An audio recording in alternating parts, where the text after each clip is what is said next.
In this video, I will be talking about three things. First, we will talk why certain personalities can be an obstacle for your healing from chronic pain. Second, what are these personalities that are linked with chronic pain and why? Number three, what can you do with each personality to recover from chronic pain? Hi, I am Dipti Patel, physical therapist with 20 plus years of experience, therapeutic pain specialist and a yoga teacher. Don't forget to subscribe and click the bell so you get notified when my new video is released. I have so much information that I can't wait to share with you so you embark on your pain-free journey and live fearless, active life. Number one, what is the connections between the personalities and a chronic pain? Well, my whole motto is in order to relieve the chronic pain, you must treat the whole person, not just the painful body part. Now, what makes a whole person? The biology, psychology, and the social. We call it this biopsychosocial model.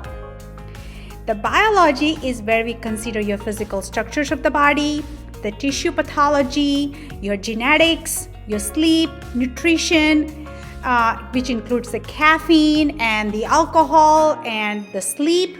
We also include the smoking, and all that stuff includes in the biological part of you. The psychological part, where we have the knowledge, the thoughts, the beliefs, the feelings, the fears, mood, your past experiences, and the personalities. And in the social part, it includes your relationships, the community you belong to, your ethnicities, the cultures you grew up in, the access to the care you have, your neighborhood, your environment at work, your physical surrounding at your home, the social support you have, the media where you consume the information, the roles you play in the society. That's what makes you the whole person. And for this topic, we are talking about the personalities and how they are linked to the chronic pain. And in our program, we looked at the entire biopsychosocial model, while the medical system only takes care of the 1/3 of the problem, that is the biological part of the pain, and not even considering a lot of other factors, even in the biological part. Well, anyway, if you're interested about our program, I have a link in the descriptions below. Check it out if you want more information. But let's get going. There are actually 4 different personalities that causes the chronic pain. Let's talk one by one. And what can you address in each one to recover from chronic pain? One is a people pleaser. First of all, what is a people pleaser personality? You may recognize the characteristic of an overly giving person. They come across as helpful and too eager to lend a hand. They do so because they need you to need them. They may need to satisfy others due to various motives, such as fear of rejections and insecurities. A need to be well liked, fearing abandonment, lack of care, and love are the other factors. Alternatively, the people pleasers may dread failure, as a continuing to please others could result in disappointments and negative consequences. The people pleaser may have traits that includes low self-worth, accommodates everyone else's needs. They undermine their own needs. They go with the flow that's dictated by others. They're too agreeable in general, does not assert themselves. They rarely say no, feels valuable when complying with others. They value praise from others, say sorry when no apology is required, takes the blame when not at fault, make excuses for fault of others, has a little self-awareness. Now, what is the root cause of people-pleasing? People-pleasing behavior typically stems from a fear of rejection or a failure, often rooted in early relationship, means early childhood. For example, individuals who grew up with a parent who had conditional love may have felt the need to please their parents in order to earn their love and affection. Or parents whose presence was inconsistent or emotional unavailability from a parent may have also contributed to the development of people-pleasing tendencies. Now, women are primarily more humanity caretakers. They fall into this category more than men.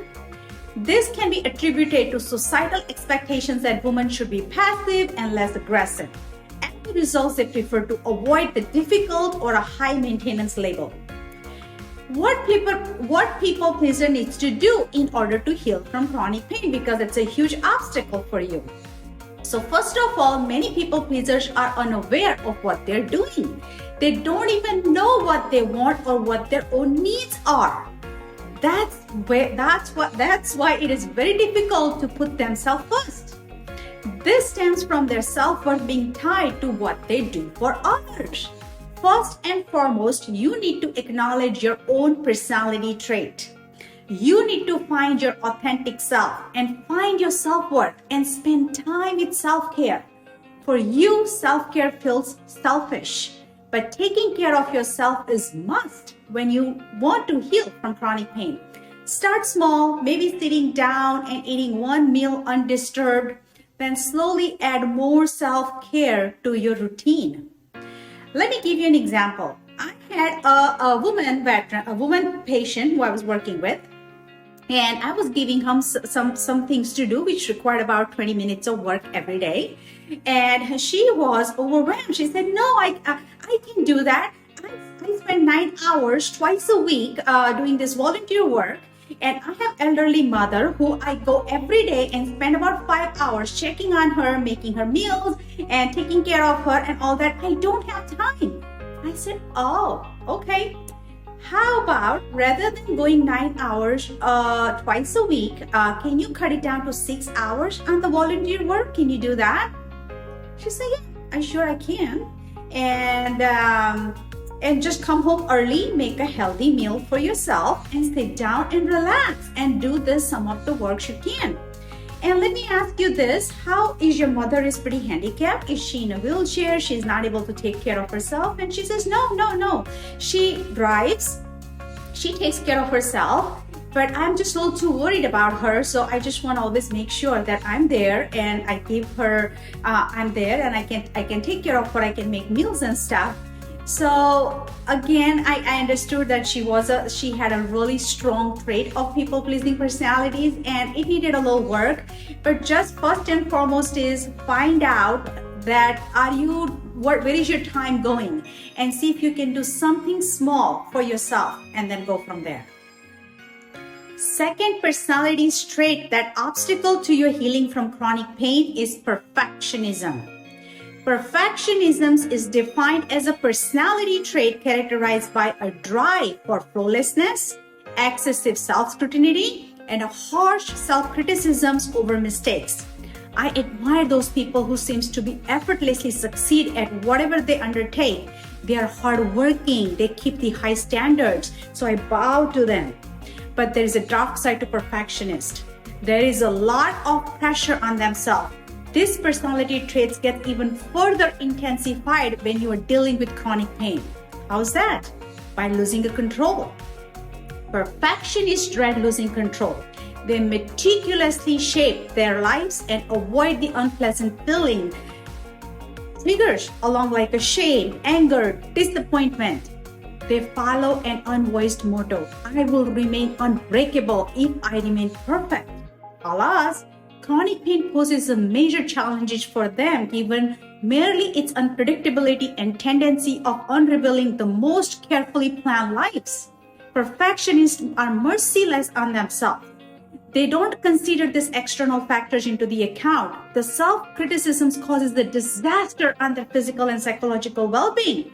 Second is a self-concealment. As a perfectionist, they constantly strive for perfections in how they see themselves and how others perceive them. Yet, when it comes to chronic pain, it's a whole different ballgame. They experience changes in their appearance, their energy level, and abilities. It's almost impossible to keep up the act of being perfectly fine. It's not only a hard work, but it saps your limited energy and leaves you disconnected from your own emotions. Perfectionists with the chronic pain often deprive themselves of much needed social support. Let's embrace your imperfections and connect with others on a deeper level.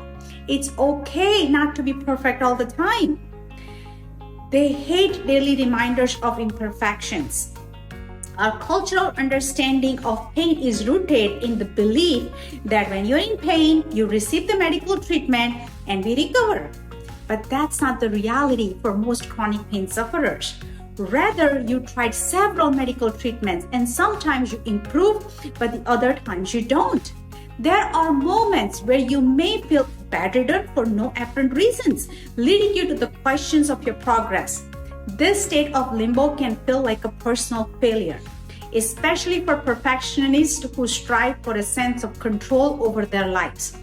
In contrast, chronic pain is not an academic course to be aced or not to be raced to win. It requires persistence and patience, self-love and understanding. Went through the road, this is a long road and it is difficult road. This is a long and difficult journey and you must never give up on yourself. Remember, Rome wasn't built in one day and neither is a life free of chronic pain. Perfectionists living with the chronic pain are doomed to poor quality of life. Absolutely not. We can change our perfectionist tendency to improve both our adjustments to illness and our overall experiences of being in the world.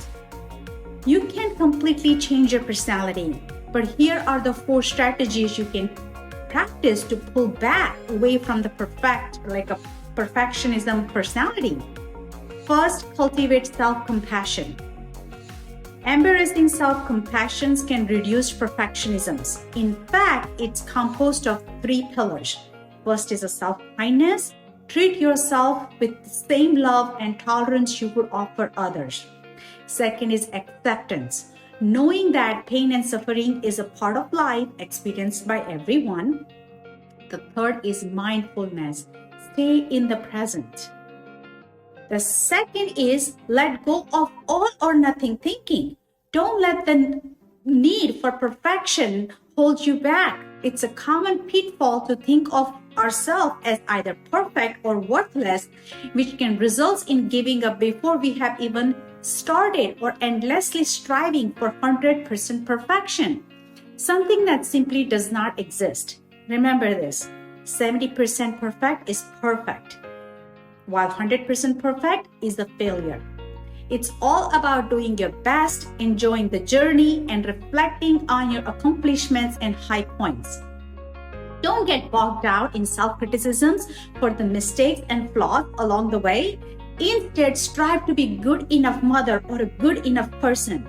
Learning resilience means accepting yourself as someone who makes mistakes, drop balls, tries, and someone fails.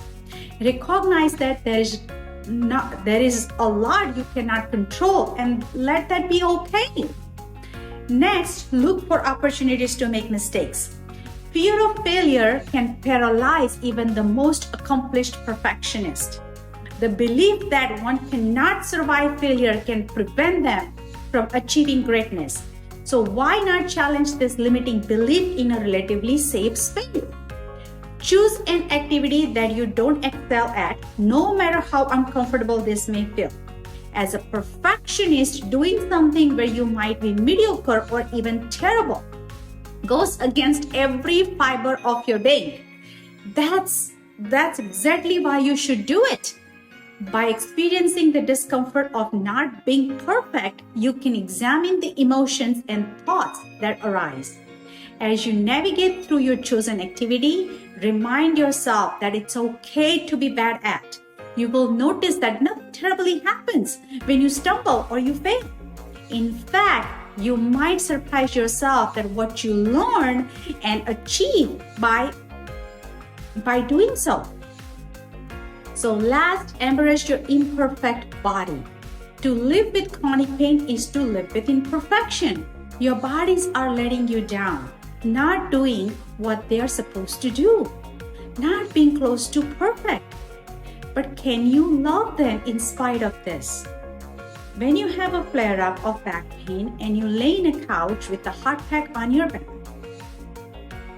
Is it likely, can you just say that this heat feels so therapeutic to my back? And this back has helped me so much to do so many chores and so many activities, and send some love and gratitude. It's okay that it's hurting. It's okay it's not functioning right now. Take some deep breath and send this loving kindness to that area. Just for a moment, try not to judge your body and find its wanting. Just for a moment, embrace and care for it as you thank it for doing its best. Next personality is overly worried, or even called catastrophizing. It is a cognitive distortion that makes you jump to the worst case scenario with the very little information. Even if the situation that isn't catastrophic, you feel like you are in the midst of crisis. What are some examples of catastrophic personality or thinking? When someone makes a mistake at work, she might engage in catastrophic thinking by exaggerating how poorly the error will reflect on her and concluding that she will be fired for it, and perhaps that this will lead to other severe consequences like losing her home. An airplane passenger may catastrophize by interpreting turbulence as a sign of imminent crash. If you're dealing with a stomachache and you lost few pounds because you can't eat for a few days, your appetite is low, you immediately start thinking the worst possible diagnosis: I hope I don't have a cancer. If your loved one is not home on time, few minutes passed, you get anxious and you try to reach them via text or a phone and they don't pick it up or they don't reply, you start thinking the worst possible outcome, that I hope they are not in an accident, I hope they are alive. The catastrophizing and chronic pain involves the mix of physical and psychological factors. This does not mean that chronic pain is not real, only that the brain and body both plays the role in experiencing of the pain. Studies have shown that people with chronic pain tend to report a lower quality of life if they catastrophizing their pain, thinking about it as an intolerable and uncontrollable pain, which may lead to heightened distress, pain, feeling of hopelessness, and even depression. Why does catastrophizing make the effect of pain worse? Well, catastrophizing, which is sometimes called magnifying, can be thought of as a second burden or injury that follows the initial one, such as a flare-up of pain, thoughts that zooms in on pain and emphasize the worst possible outcome for the future. I will always feel this way, or I will never be able to get back to my hiking and biking and as an aerobic instructor. They experience stress and anxiety. For someone, catastrophizing may also discourage the physical activity, which can be a valuable part of their pain management. How can you reduce pain catastrophizing? Well, you can either learn a pain neuroscience education. The more you know about the pain, the less you're going to have a fear of pain. The second thing you can do is a cognitive behavioral therapy, CBT, or an acceptance and commitment therapy called ACT. Can also help the persons to challenge any catastrophizing thinking. Informal tactics such as bringing awareness to catastrophizing and reframing the thoughts can be helpful. In my program, we dive much deeper into the pain neuroscience educations and the self-reflections and activities that can help you to get out of this catastrophizing personalities. The last one is overachiever personality can be obstacle to healing from chronic pain. Sometimes listening to all the personality, you might doubt, do I have this personality? Do I have that personality? In our program, we do have a quiz for each one to remove this grayish area and rule out, do you have the strong personality traits of each of these personalities or not? So let's go back to overachiever personality. The success is something that everyone strives for, but it is ever possible to work too hard to reach your goals? Overachievers are people who do great things but still need to accomplish more. Even though they attain more success than the vast majority of the people, they are never satisfied. They always strive to accomplish more. While this behavior can lead to professional and academic success, it can create a huge imbalances in a person's life. Overachievers may neglect their own needs or the needs of the family and friends in order to triumph. While overachievers may be successful in some ways, their tendency to take on too much work can lead to burnout over the long term and adverse effect on their health, and maybe the pain that does not get better. Overachiever and the perfectionist personality goes hand in hand. Here are the 9 unhealthy signs of overachievers. First, they criticize harshly. It's natural to assess your own actions and deficiency from time to time, but overachievers tend to be harsh on themselves when they fall short of their unrealistic standards. It's challenging to meet goals that are unattainable, and this can lead to internal critiques and blame. As an overachiever, you may struggle with doubts and anxiety due to constant pressure to excel and fear of not succeeding. The resulting stress can be a significant trigger of distress. Second, too much focused on the future. Overachievers are consumed with dodging negative outcomes, consecutively neglecting the present. They constantly fret about the future. They're unable to appreciate the present. Rather than experiencing the moment as they occur, their minds are worried about the future. 3, they work too much or they're workaholic. Overachieving can manifest as a compulsion to work continuously without taking a break. This may occur occasionally, especially during the busy periods when you feel you have too much to accomplish. But if you find yourself unable to relax and constantly working, it's possible that you are pushing yourself excessively. Overachievers often work extended hours. They skip their self-care activities and hobbies. They disregard taking vacations. Number 4, take risk to reach their goals. When people engage in risky behaviors to meet their goals, they need to overachieve can become dangerous. Unrealistic goals are often set by overachievers, leading them to do almost anything to avoid failure. For instance, unrealistic health goals can lead to dangerous behaviors that undermine their overall health, such as cutting too many calories to lose weight or excessively exercising, or even take supplements that are harmful to their health. Number 5, have outbursts of anger. To surpass expectations, one may experience high stress, leading to emotional outbursts when things go wrong. When feeling on edge, it's possible for colleagues who seems to hinder progress can cause frustrations. Although occasional temper tantrums are normal, but overreacting without a cause might signal unrealistic self-imposed standards. 6, they can't take criticism. Receiving criticisms can be tough for anyone, but for overachievers, it can be particularly devastating. The implications of failure is an overachiever's greatest fear, if even a small critic feels too personal. Number 7, never feel satisfied. Overachievers never settle down and find it hard to enjoy the present. Instead of taking time to relish their achievements, they rushed into the next goal. They are constantly moving from one goal to the next without taking time to celebrate. Number 8, they're stretched too thin. Overachievers often spread themselves too thin, involving themselves in a plethora of projects in addition to their already strenuous workload. In school, extracurricular clubs, organizations, and activities become their obsessions. While at work, they volunteer for every available task, all the while striving for excellence in every area of their life.